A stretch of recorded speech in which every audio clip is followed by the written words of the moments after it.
our next performer is Farokh Soltani. He writes about drama, fiction, radio and sound, and he teaches dramatic writing at Central. Please welcome him to the stage. Thank you very much. Thank you.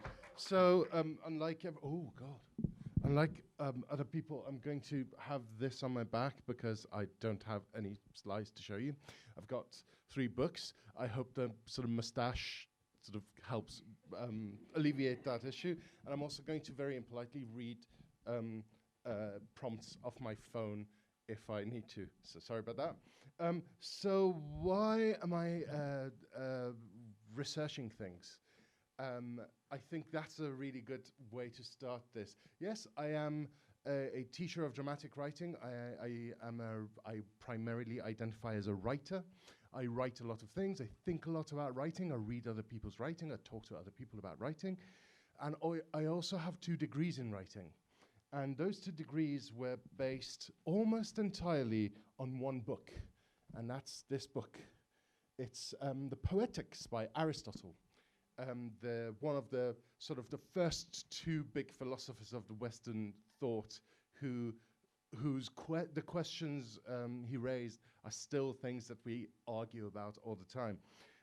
And weirdly enough, Aristotle is also the first person to come up with sort of a dramaturgy of theatre, a way to make theatre, which he did by watching a lot of theatre. So theatre came before the idea of theatre.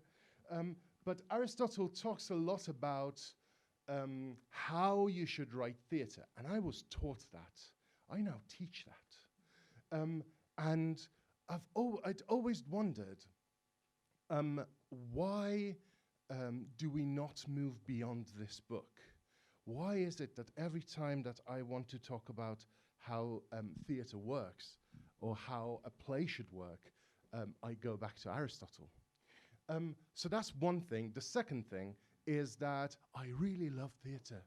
I really love theatre. I really love films. I really love going somewhere and sitting and watching a story, and just not caring about what I have to think, not caring about what the experience wants me to get out of it, not about what the artist wants to tell me about the state of the world. Just go into the theatre and watch something. And again, I looked at theory that wanted to try and explain why is it that I love going into the theatre and watching something, and there was none. The only people who wanted to explain to me why I like going to the theatre to watch things were telling me I like going to the theatre to watch things because I'm oppressed, and I don't really want to go into the theatre and watch things, but the ruling class wants me to go into the theatre and watch things. So that was the second thing that always bugged me. And the third thing was, why is it that I can go to the theatre and immerse myself and not think about things? What happens? What is the experience of going to the theatre and watching a story like? Weirdly enough, again, no one cares about it. Aristotle has an answer to it, an answer that no one has really. I read a lot of books and I saw that no one has really thought about it. And that answer is, we like imitation. Just humans, all humans like imitation. And therefore, because theatre is imitation, we like it, so we can understand it. There is a section on this where he says that there is a way of doing a story called drama, which is when the characters are living and moving before us. And he sort of assumes that if someone walks onto the stage and says, "I am Hamlet," we immediately perceive that person as Hamlet because we know what an imitation is like. I found this troubling because it basically assumes something fundamentally human about theatre. And while I was reading this book for about 20 years, This other book I started reading because I wanted to know what was happening. This is called Being in Time by a man called Martin Heidegger. And it starts with a quote from Aristotle. And in it, Heidegger says, for manifestly you have long been aware of what you mean when you use the expression being. This is Aristotle's quote. And Heidegger says, do we in our time have an answer to the question of what really mean by the word being? Not at all. So it is fitting that we should raise anew the question of the meaning of being. But are we nowadays even perplexed at our ability to understand the expression of being?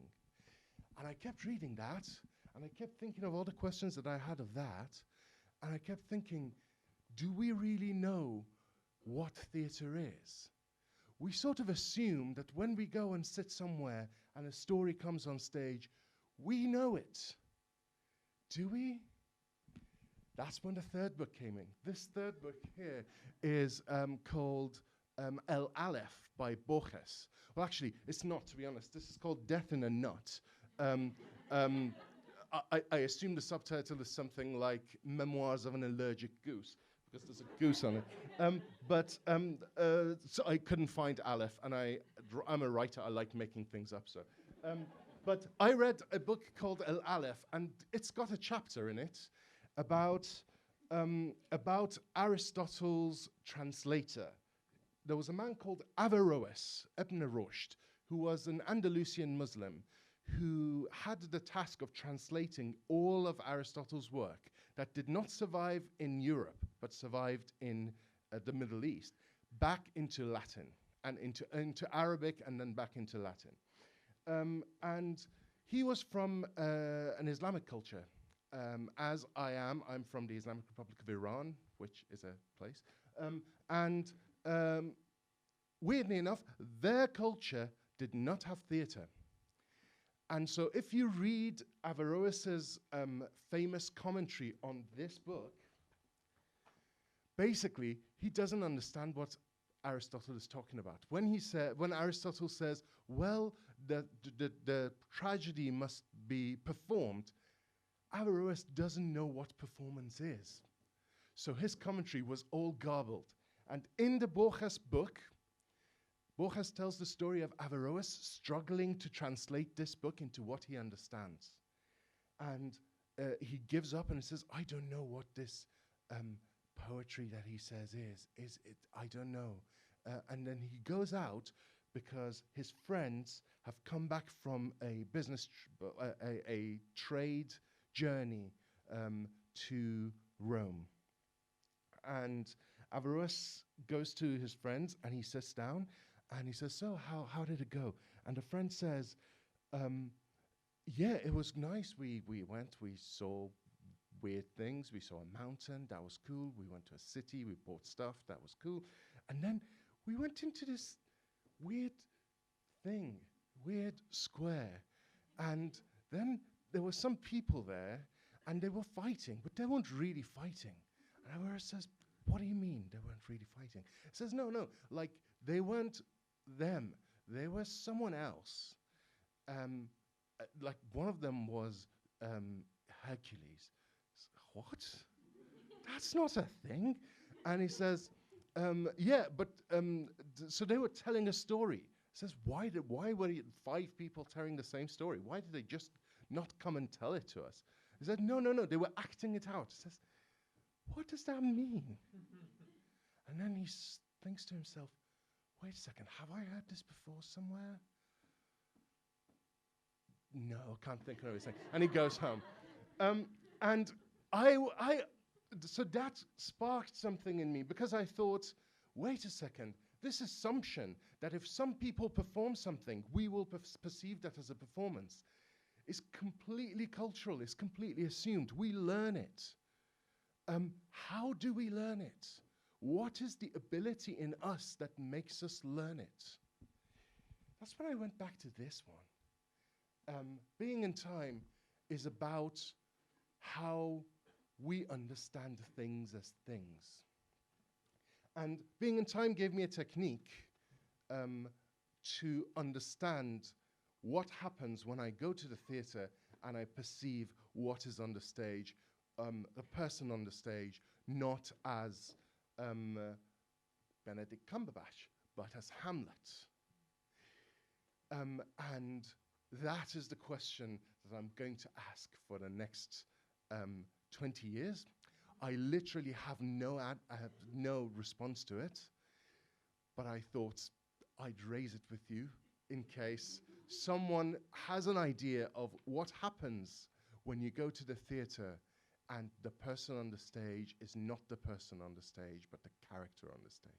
I think that is a question that we haven't answered ever. So, yeah, that's it.